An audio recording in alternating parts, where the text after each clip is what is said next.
listening to Ready, Set, Go Real Estate Investing Podcast, presented by Brandon Elliott. This show will be going over all aspects of real estate investing and is intended to educate, motivate, and prepare you to take action on your first or next real estate investment. For more information, please visit BrandonElliottInvestments.com. Thank you for listening and enjoy. Welcome back, everyone, to Ready, Set, Go Real Estate Investing Podcast. I'm your host, Mr. Brandon Elliott. Excited to be with you guys today. We're getting ready to, I'm actually, as I'm recording this, getting ready for the birthday weekend. Excited for that. We are going to Miami this Sunday as well to go visit a friend and jump on a awesome podcast and do a bunch of fun things while we're out there as well. Between you and me, I'm not a big Miami fan. I'm going to be really clear on that. Not a big fan of it. But anyway, I'm going to try to find the areas of Miami that I do like, because I hear everybody raving on about it and I'm like, why? But we're about to find out this weekend. We'll see. Anyway, with that being said, man, the Super Bowl just happened the weekend before, and I was networking with several people, good people from church, people that I like and admire, and just getting to network a little bit more, getting to see people's hearts and what their goals and accomplishments are looking to reveal this year. And it was kind of shocking. Several people, I'm talking 2 people at the party, as well as I've ran into a couple other people over the week that, and I always believe in like this rule of 3. When I get hit with 3+ people in 1 week that are, taking me down this one path, it stirs things up for me. I'm like, what the heck? I got to go try, see what, I've had people recommend Rich Dad Poor Dad to me 3 in a row in 1 week. And I was like, all right, fine, I'll read the book. I had 3 people in 1 week tell me about investing in Ohio back in the day before I had any investments. And I was like, all right, shoot, I'll check out Ohio. I was checking out all these other states. I checked out California, Arizona, Colorado, New Jersey, Pennsylvania. And then eventually it was like, all right, well, 3 people in 1 week, I'll check out Ohio, see what it's about. And long and behold, there's always been something good that have come from it. And so when I saw, it reminded me back in 2016 when I was networking a lot. Jennifer and I were in a mastermind group. We were networking weekly, and we were going to a bunch of these like meetups and networking, meeting people. You find a lot of insurance people. You find a lot of just random people trying to network that are getting into the entrepreneur space. And when they started hearing about my story of investing in real estate, everybody always kept on raising their hand like, oh, I want to do that too. But I gotta wait until I'm successful over here because I don't have any money. So once I make money over here, then I'll take it and I'll put it into real estate. And I just naturally thought like, hey man, what if that doesn't happen? Like, what if that takes too long? What if it's just the pessimistic side on me and I'm just like, I don't believe in your vision over there. That sucks. If you really want to do real estate, why don't you do it like I did it? Because I didn't have any money. So if you think I came from money and that's how I got into real estate, you're wrong. Let me show you this foundational piece on how we talk to these banks and how we get massive amounts of funding. Like how do we get this? How do we do this type of stuff? So long and behold, that happened frequently, and we started showing people how to get funding from banks and the power of 0% credit and so forth. And so, and a selfish, not even selfish, it would be such a disservice if I didn't actually explain. Come to our upcoming 0% capital boot camp. Like, do that. If you haven't been, you're going to want to be. That point blank period. It's on February 20th, 21st, and 22nd. Go get your ticket now. Like right now. Like stop this, pause this, hit timeout, hit a pause, come back to this in a moment, but go grab your ticket now simply by going to Instagram. Go to my page. Don't get distracted. Go to my page, Credit Council Elite, or Brandon Elliott Investments. Go to either of those IG pages, and in the bio, click it. You can get your ticket now for as low as I think $27 and as high as $147. Discounted, by the way, that should have been $400. So it's $3,000 worth of value in the VIP ticket for $147. It's a no-brainer. We give a guarantee on it. You got nothing to lose, so much to gain. And it's 3 full days of us showing you how to talk to the banks, how to fix your own credit, how to boost your score to the 800 club, how to liquidate cards into cash, how to invest your money wisely. Like the whole blueprint of what I was able to do to get it all the real estate. 14 million in real estate assets, 0 money into all of it, which is awesome. It's a light flex, right? Light. And then also 4.3 in equity, 0 into it again, 14 million in real estate, $50,000 a month off of cash flow from the real estate, millions in tax benefits, and appreciation that goes up each and every year. It's not a bad day, right? So with that being said, because I heard 4 different people in the last week asking, like saying that they're about to get started in real estate investing. They're about to get started in real estate investing. However, one of the guys was saying like, hey, I'm about to, spend a bunch of money. I came into some money from, family death. I got sent this money. I have this now, and I'm just going to buy this real estate deal, it's on market and it's going to take me, I'm going to lose money each month for the first 5 years. And then at 5 years, maybe I'll pay it down then. It's like, what? No, don't do that. Like whatever. I don't know who the hell coached you on that plan, but that plan blows. Don't do that plan. That one sucks. So it made me think of like, hey, there's a lot of good people out there. There's a lot of people as long as I've been doing this 10 plus years, you start getting into this routine of thinking everybody knows the BRRRR strategy. Come to find out this past week, all 4 of those people didn't know the BRRRR strategy. Okay. So we're going to take it back. We're going to rewind and we're going to show you step by step the simple instructions. Now, this is going to be the 30,000 foot view of it, right? We don't have all the time in the world. This is just a podcast, guys. All right. To grab your attention, I got 30 minutes, 1 hour max. All right. So if you want more of this, or if you want me to break down this stuff, please, please, please, it would be my honor. It would be my absolute honor to be able to break it down and be able to bring clarity. Otherwise, every single Thursday at 1 p.m. Pacific Standard Time, I'm jumping in and doing a live Ask Me Anything. So take advantage of that. Take advantage of that. That's on all social media platforms. With that being said, I'm sorry I sound like crap today. A little under the weather. Let's dive into what it looks like to be able to buy some real estate, whether it's your very first one or your second or third. My recommendation is you need to buy 3 properties. 3 properties before you finally feel the confidence and the boldness and get the jitters out of the way of like, all right, well, that's easier than I thought. It was confusing. It was complicated. It was scary at first, but now I got some balls to actually do this. Okay. So that's the good news. So however you get through those first 3, obviously you want to get up on top so that you can do 3 more, but you just got to get through them. Okay. So we got to buy them right.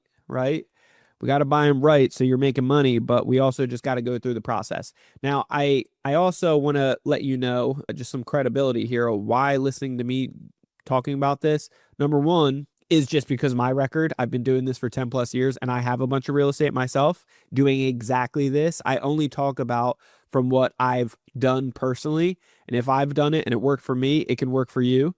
It's also worked. I've coached other people. And this is probably the biggest significant piece, because it's one thing when you can do it for yourself, but when you can tell somebody else the exact same steps, step by step, how to do it, and they have been able to complete it successfully.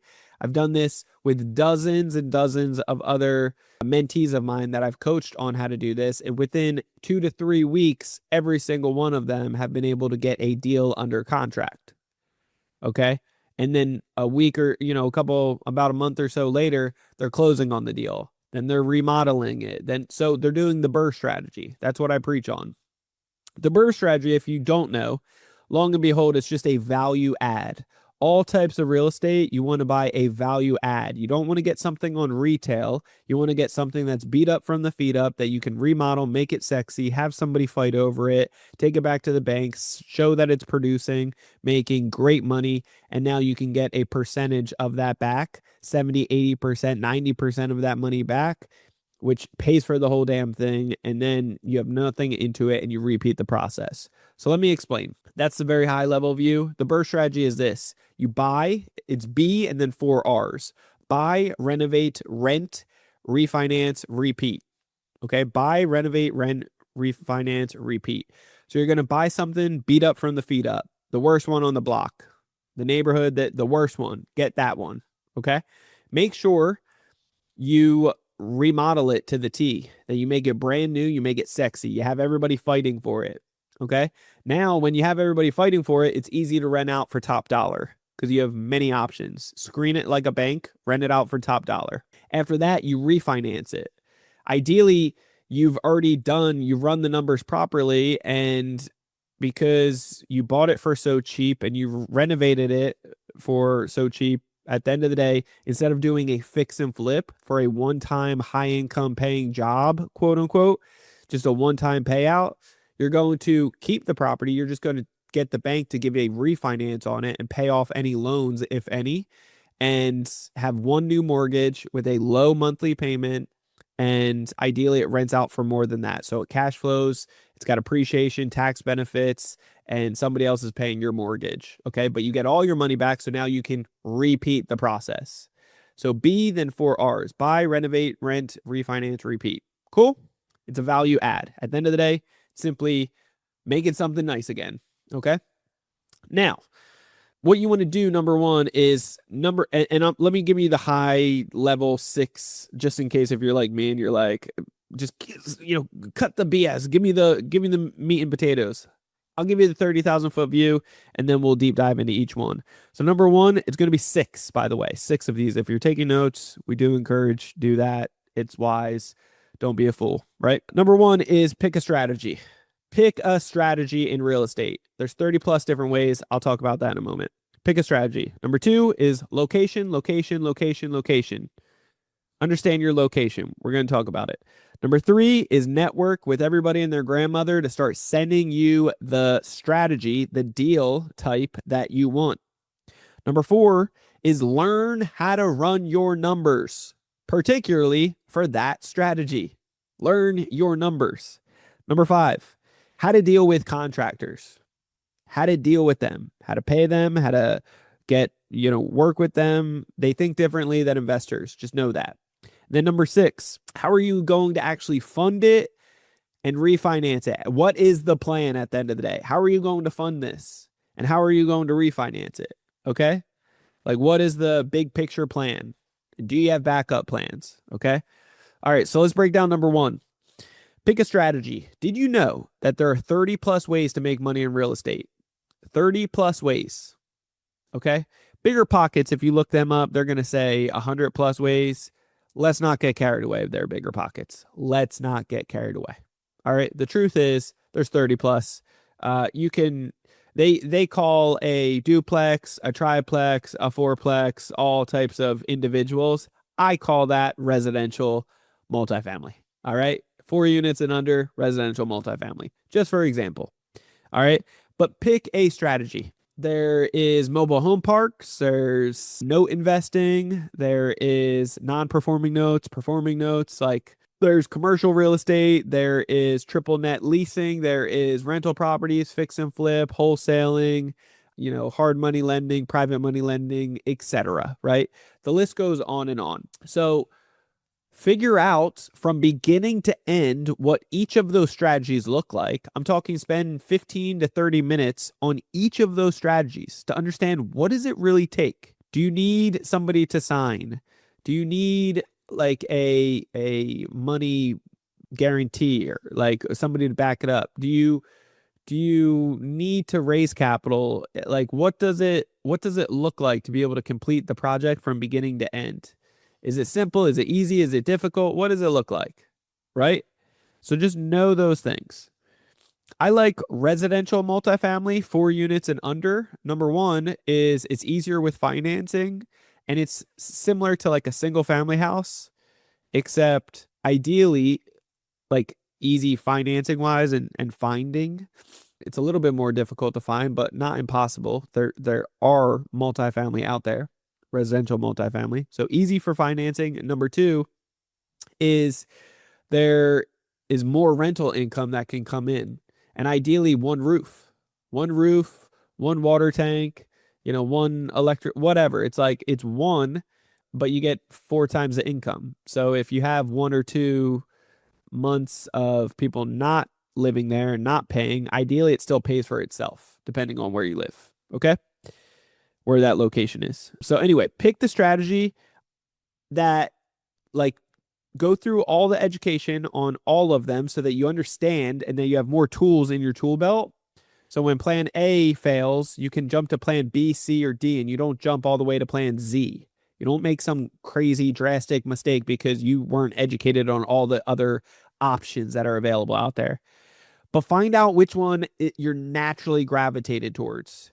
Me personally, I fell in love with the BRRRR strategy. Have I done wholesaling in the past? Have I done rental properties? Have I done Airbnb, fix and flips, multifamily? Yes, we've done all those things.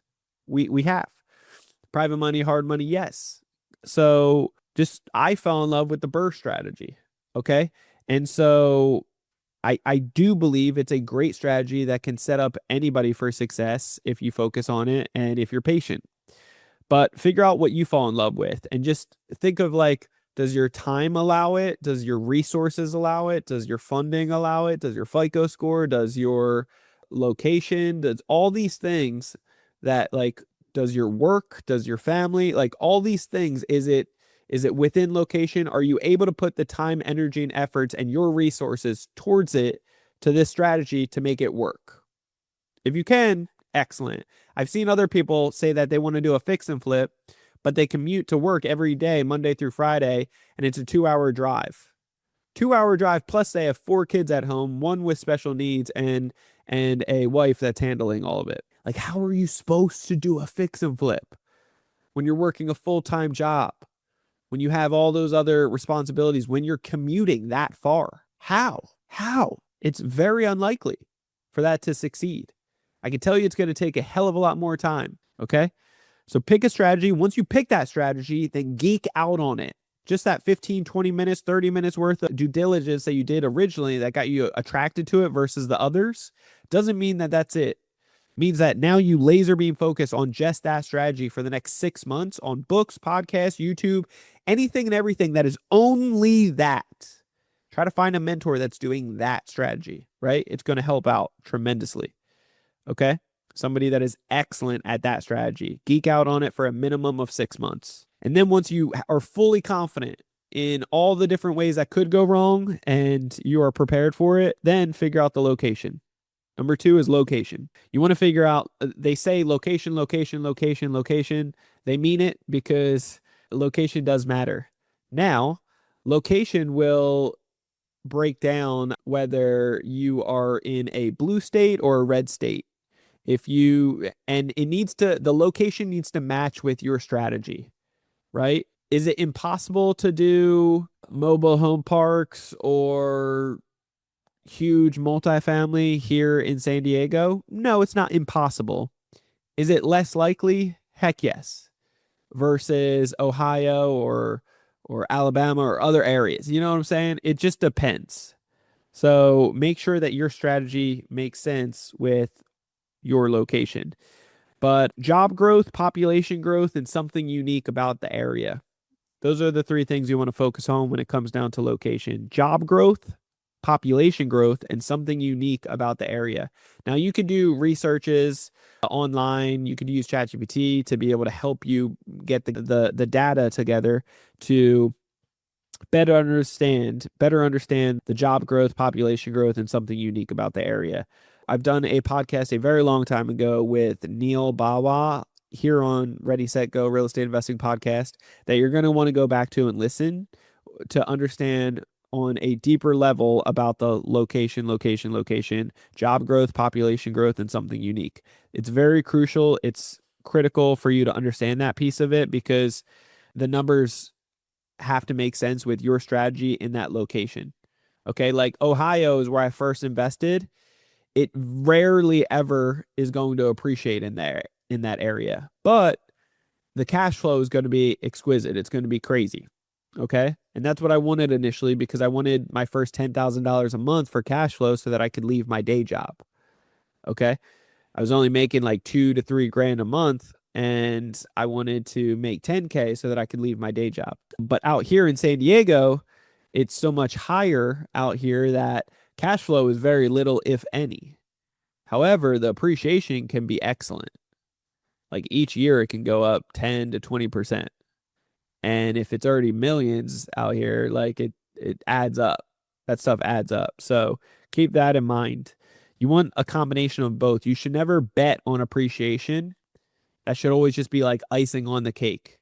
You should never lose money up front and just say, well, in 5 years, it's going to be worth more. Never do that. You could have your cake and eat it too by getting a little combination of everything. But buy today off of the numbers so that it makes sense today. Okay?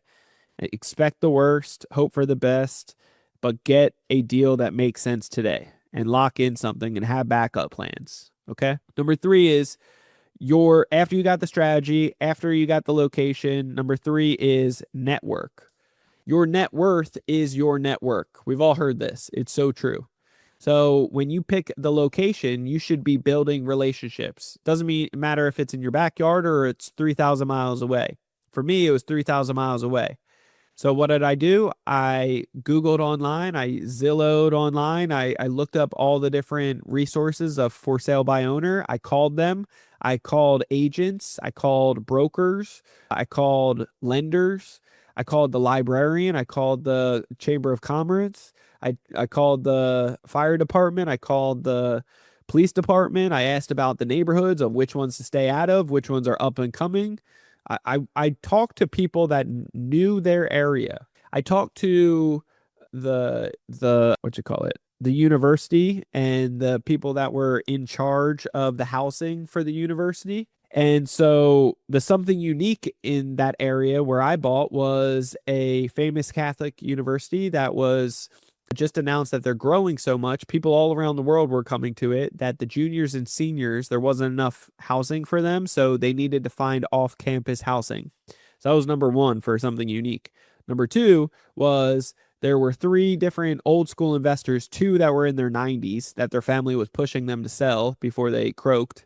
And then the third one was a gentleman in his 50s that had a bunch of properties, just like the other 2 guys. They all had 60 to 100 properties, crazy, that they're self-managing, crazier, right? Lived off a ton of cash flow, and that was just their job, buying real estate, managing it. And the guy was going through a divorce, and it was court ordered. He had to sell everything.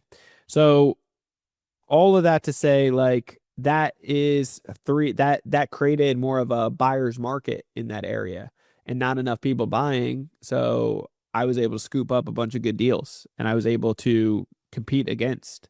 So at the end of the day, you want to cast the vision to everybody that you're networking with, like the Chamber of Commerce, like the local REIA groups, real estate investing associations. You want to find wholesalers in the area. You can go on Bigger Pockets or other networking sites and find out who's the closest and local in that area. You just want to network and cast the vision of what exactly are you looking for that strategy and that location. What do you want? Do you want a 3-bedroom, 2-bath? Do you want a 3-bedroom, 1-bath, and you're going to add a bath? You want this type of square footage in this location, this area, like this neighborhood where it's up and coming, or you want to stay out of these areas?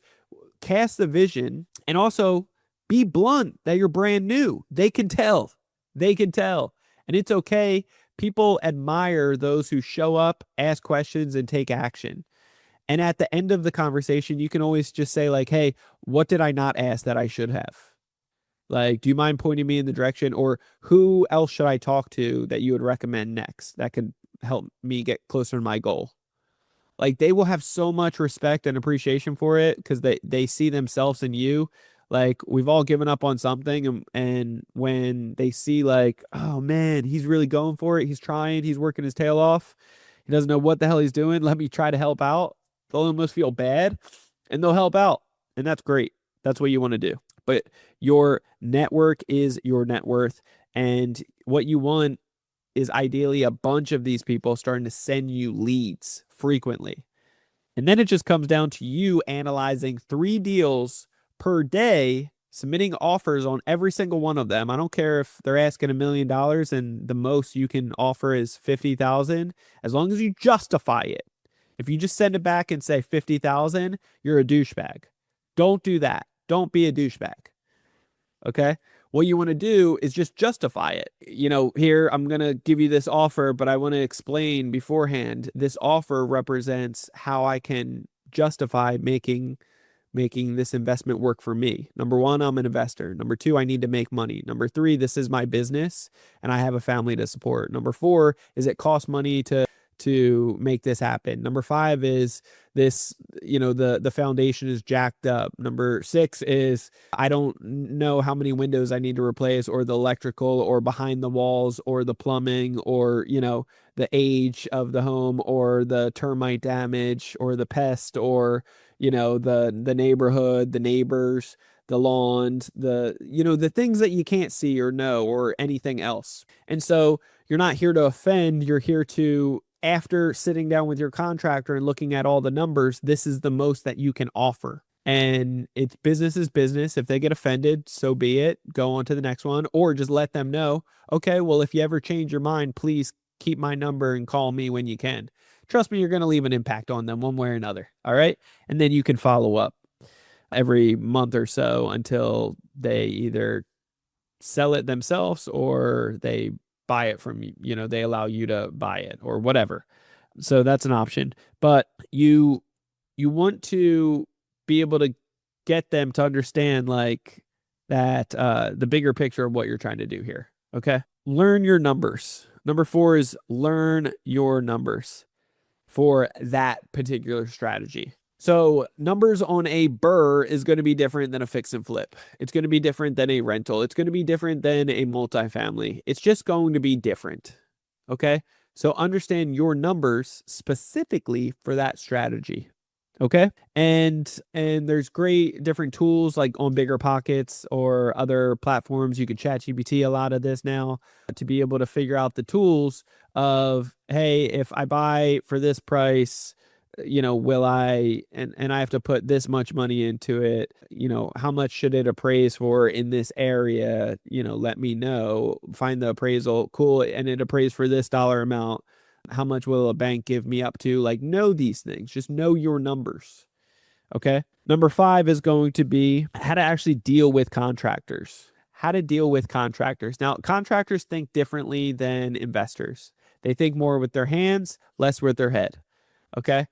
Not to, that's such a derogatory, like, I don't mean it to be derogatory at all. There's plenty of very intelligent contractors out there, plenty of them. I would say in my personal experience, there's more that think with their hands, less logical with their head. And so, yeah, that's just what it is. And so, not to be rude or disrespectful, that's my take on it. I feel like I'm going to get hate from that. Anyway, screw it. That's just what it is. So understand this, like, focus on referrals first. Why? You never want to let down a referral, right? If you had some of your best friends send over one of their friends that you don't know to you to utilize your services, what are you going to do? You're going to treat them like your best friend, even though you don't know them. It's a friend of a friend. Cool. I'm taking care of you. Why? I would never want to piss you off. I would never want to frustrate you for you to go back to my good friend and say something negative. I want it to be most positive. I want to take care of you like you are so lucky that you know this guy or this girl that's my best friend. It goes a long way. So same thing with when you're using a referral. And when I say a referral, I'm talking not like your aunt or uncle's or random friend that they used them once or twice. I'm saying like somebody, a local investor that uses the same person 20 times. They made a ton of money together. That contractor doesn't want to do you wrong because they want more business from the money that they made over there. Okay. They will make it right one way or another. You can also go to Home Depot or Lowe's early in the morning. I'm talking 6 o'clock in the morning, and see who's there. Jay Scott, he put out a great book back in the day. It's a white book. I forget what it's called, but he's got a podcast as well. And Jay Scott explains the power of looking at like the contractors that go super early in the morning, get their stuff prepared. They're more organized. Okay. Because they want to be at the job site at 7 or 8 a.m. to do their business, you know? And then you also want to get 3 bids, minimum of 3 bids. The problem is, what I made mistakes with when I originally started was I got 3 or 4 bids, but I let the contractors lead me through the home, and they would give me their opinions. What do you want to do in this room? I was like, well, what would you do? Because I didn't know anything. And so they would give me one bid. I would get another bid back. I'd get 4 or 5 bids back, and I would see every single one of them completely different from the other. Completely different. And therefore, it was hard to compare because it wasn't apples to apples. You know, one is demoing a whole room. The other one is just painting a whole room. I'm like, well, why? You know, the numbers are all over the place because the scope of work is all over the place. So what you want to do first is you walk through the property, you get the scope of work dialed in to a T, and then you go through with each contractor and tell them exactly what you want to do. If you have an oddball situation that you're like, hey, I don't know what to do with this particular situation, can you write that separately out? That's great. Also, and you can do that with all the contractors. Also, what you want to do is take pictures everywhere, every corner of every piece of the house, outside, inside. You also want to make sure that you're asking the contractor for separately materials, like separate from labor. So you can pay for the materials and just labor, or all together. Okay. Usually when you do that separated, any rough type of materials, like if it's a painter, they'll have their own paint brushes potentially, and you just pay for the paint. They like drywall people, it's like you pay for the drywall, but they'll have their own mud. Or maybe you pay for the mud too, and you pay for the screws, but you're not paying for their tools to be able to make it happen. Like they own their own tools. That's their own expertise. You're just paying for their hours or, you know, or salary for the job being complete. You never pay up front. You always pay on the back end. You always pay as work is completed. Make sure that it's not top heavy if you're paying in portions. Make sure that they're like top heavy. I'm saying like you don't pay extra in comparison to the work being done, because if they don't show up the next day for whatever reason, then if you had to pay somebody else to come out and do it, whatever the balance is left, can you get that work done for that balance? Or are you going to have to pay more, which is going to cost you more? It's going to cost you time. And now you're screwed. You're paying it. So keep that in mind when you're, you know, working like that. Also with certain, you never allow beer or booze on site ever. If you see it, get it out right away. I don't even do warnings or any of that stuff. Just get it out. They can have beers at the end of the day and they are like done, or the end of the project. Congratulate them, bring it over. If it's the weekend, go for it. But if you know they're partying or there's a holiday or something, or a birthday, something like that, then if you know that they're drinking, expect not to show up the next day. So be aware of that stuff. So be just cautious. They just think and act differently. Make sure you have everything in writing. The scope of work is very critical, and the pay schedule is very critical. Okay. So once these things are done, then you will get paid for it. If it's not done and you have before and after pictures, then you can say like, well, it's not done. If you are not local, then before you pay, make sure somebody goes out, a third party person goes out, takes pictures for you, gets on a video call with you to go through it, and you guys examine the whole project, like whatever was complete, so that you can pay promptly, but also make sure it's not staged and they take it back after they get paid and it really wasn't actually set up. Because that asked me how I know. Also, always just pay with a credit card. If they don't take credit cards, teach them how to take credit cards, right? That's your insurance plan. Okay. If they don't pay, or sorry, if if they screw you over, they don't do the work, but you paid in advance, or they're demanding to get paid in advance because they're broke and they're living off the last whatever, like whatever it is, you can pay in advance as long as you have a credit card that you pay with that you get protection. There's credit cards out there that give protection. So pay with a credit card, not a debit card, and not cash. Not liquidate a credit card into cash and give it to them. It's hard to get that stuff back. But if it's a credit card, then it's an open court case, basically, by just calling in and saying like, hey, they didn't do what they said they were going to. I have before and after pictures and I have the scope of work. And now the credit card company gives the contractor the opportunity to defend themselves. And if they don't, and they know they're wrong, then they will lose the money. You'll get your money back for the protection that the credit card offers. And you get enough points at the end of the day that you go on free vacation. So why not? It's like a good pat on the back after the work is done so that you can go enjoy yourself. But usually, so you can either, the fees, people always ask, well, what about the fees? Okay, you either pay it because it's 3% typically, or you ask them to pay it, or you split it somewhere in between. I've done all the above with contractors. I will always, especially if it's hundreds of thousands or it's somebody new, I will always pay with a credit card. I'm paying for ground up construction right now. It's about $650,000 we're spending to build this ground up construction. So I'm paying like $30,000 to $40,000 in fees. All day I'll do it. Why? Because I'm generating enough points for a lot of vacations. And number two, I've never worked with these guys and I need protection. So it's my insurance plan. So why not? It helps me get credit limit increases higher too. So why not? You want to utilize this with the banks. Okay. You can negotiate all these things with the merchant company or with the lender in general or the contractor. All right. 6, wrapping this bad boy up, is how are you going to actually fund this? And what's the plan? Are you going to refi? Are you going to sell it? What does it look like? What does it look like? Again, I'd rather not do fix and flips unless it totally makes sense. There's one deal that within 90 days, we got a wire for $729,000 after paying off my credit cards for $254,000. I literally walked away with $475,000 in profit. The reason I sold right then and there and made that, $475,000 right away is because it was in 90 days I made that much money and I had no work into it. If I would have refinanced it, I would have got all my money back. I would have also got maybe 100,000 or so, maybe a little bit more, but I would have had just equity in the property stuck in there, and I would have had a higher monthly payment. And to be able to get that cash flow, it would have taken 5+ years to be able to recuperate $475,000.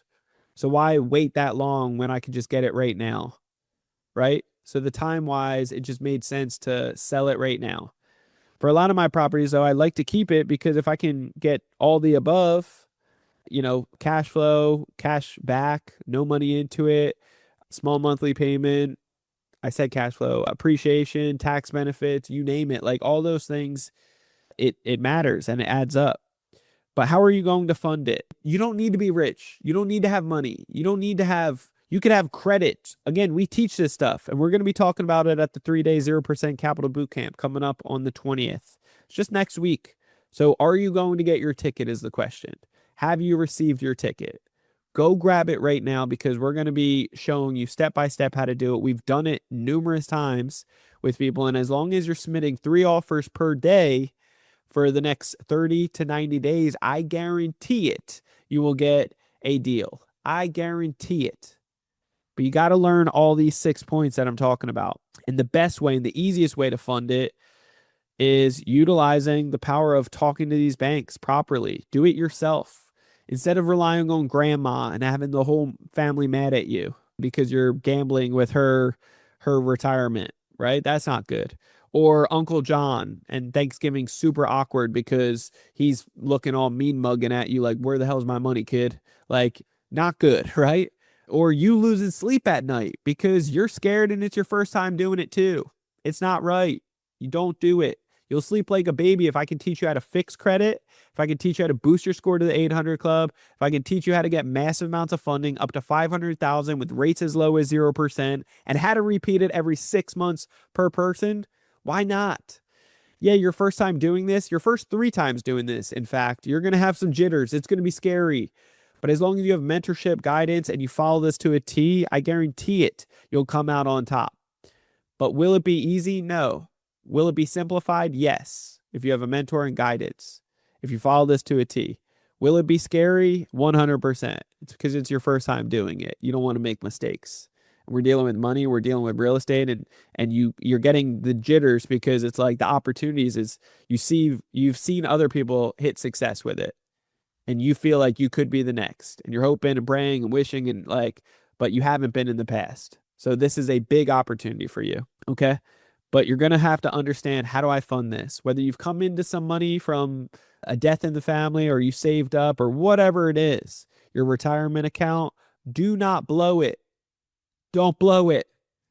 Learn this thing of how to talk to these banks properly. Don't just have money sitting in the bank losing money. I talked to people like that last week too. Don't do that. That's stupid. You could put it into a CD for God's sakes and make more, or a money marketing account where it's liquid and you'll make more. Okay, don't just have it sitting around wasting money with inflation and letting the banks lend it out for free. That's stupid. All right. But are you going to refinance it? Are you going to sell it? Talk to the lenders, talk to the banks to know which lender you're going to use and how much you can get up to. Can you get up to 90%? Can you get up to 70, 80? Which bank is it? There's so many different banks. There's so many different programs. What FICO score do you need? What dollar amounts do you need to have in the bank? What are they going to look at? Are they going to care about tax returns? Are you doing a DSCR loan? What is it? You got to know these things. What are the rates going to be? What is the monthly expenses going to be? What are they looking at? How are they judging you? Network, talk to the banks, understand this stuff in advance. There's really only a couple key components here. It's not that complicated. It really isn't. For your first time doing it, it's going to feel extremely complicated. It's okay. Keep staying in that pocket. Keep asking questions. There's no dumb question. Keep asking questions, though, so you can soak up this knowledge until you feel comfortable and confident. And you just got to stay in that pocket and still soak up. There's a lot of acronyms when it comes down to real estate. It's annoying.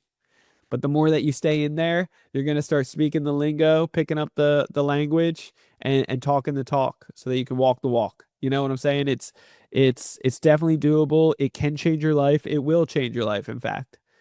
But learn how to talk to these banks properly. So go get your ticket right now to our upcoming boot camp. It's February 20th, 21st, and 22nd. We're doing a Valentine's Day special for my birthday. Go grab your ticket right now. You'll get a huge discount. And just want to say, love you guys all so much. I'm excited for you to jump into real estate. I pray that this hits you guys well and that you can take massive action on it. If you haven't jumped into real estate yet, what are you waiting for? This is your time. Stop waiting for the interest rates to come down. Stop waiting for the perfect season, perfect time. It's never going to be. This is your time. If you can make money now, you can make money later. The best time to jump into real estate, this said, was 20 years ago. Second best time is today. Let's make it happen, okay? So go ahead, hit that subscribe button to Ready, Set, Go Real Estate Investing Podcast if you have not already. Leave that 5-star review as well. Appreciate all the love and support. Share this out to somebody that needs to see it. Again, go grab your ticket. Let me know. DM me right now if you got your ticket to the boot camp. I just want to shout you out. I want to share some love with you. I'll give you something extra special. But just DM me on Instagram, Brandon Elliott Investments or Credit Counsel Elite. Follow us on there.